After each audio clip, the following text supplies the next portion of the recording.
உதகமண்டல சட்டமன்ற தொகுதியில் அதிமுக ஆட்சியில் பல்வேறு திட்டங்களை நிறைவேற்றிக்கிறோம். ஏன்னா வேண்டுமென்றே திட்டமிட்டு திராவிட முன்னேற்ற கழக தலைவர் இன்றைய முதலமைச்சர் தவறான தகவலை சொல்லிட்டு இருக்கார். அதிமுக ஆட்சியில் எந்த திட்டத்தை நிறைவேற்றல அப்படின்னு ஒரு பொய்யான செய்தியை வெளியிட்டிருக்கிறார். அதிமுக ஆட்சியில் இந்த உதகமண்டல சட்டமன்ற தொகுதியில் பல்வேறு திட்டங்களை நிறைவேற்றப்பட்டிருக்கிறோம். அதில் ஒரு சிலவற்றை அந்த நேரத்தில் குறிப்பிட விரும்புகிறேன்.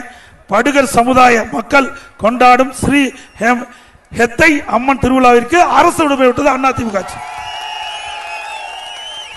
படுகர் சமுதாய மக்களை பழங்குடியினர் பட்டியலில் சேர்க்க மத்திய அரசிற்கு பரிந்துரை செய்யப்பட்டதும் அதிமுக ஆட்சியில். தொட்டப்பட்ட அருகே 3 கோடி மதிப்பீட்டில் புதிதாக தேயிலை பூங்கா அமைக்கப்பட்டது அதிமுக ஆட்சியில்.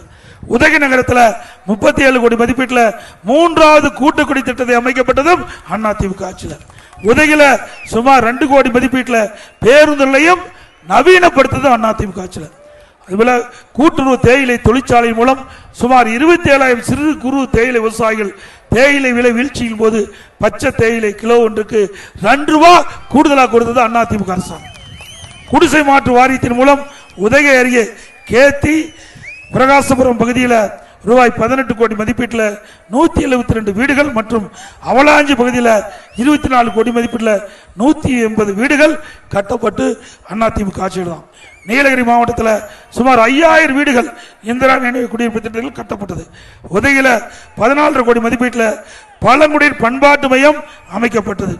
உதகையில் மிக பிரம்மாண்டமான கூடுதல் மாவட்ட கலெக்டர் அலுவலகம் 27 கோடியில் கட்டப்பட்டது.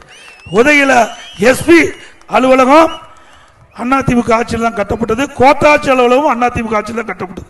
எல்லாமே திமுக ஆட்சி வந்த பிறகு சிக்கர் ஒட்டி திறந்துதான் திமுக ஆட்சியுடைய சாதனை, வேற ஒன்றும் இல்லை.